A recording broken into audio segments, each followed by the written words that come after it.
তাহলে বোধহয় সাহেব আমরা তো ভোটে খারাইলেন জি। তাহলে দর্শক কিছু কোন আচ্ছা, নমস্কার। চোদ্দার ভোদার রাইস ভোটার রাইস না ভোটার রাইস থুকু বলো গো।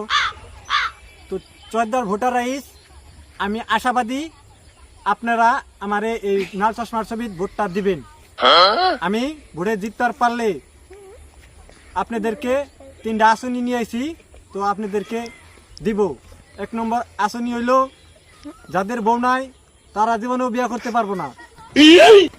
2 নম্বর আসনি হইল আর যাদের বিয়ে করতে পারে না, কংগ্রেসে ভোট দিতেছে, তাদেরকে একদম বিদেশ থেকে লন্ডন পাঠাবো। 3 নম্বর, আর যারা ভিডিওটা দেখতেছেন তাদেরকে খালি একটা করে আমারে পুত করে দিবেন, আমি আশাবাদী। ধন্যবাদ।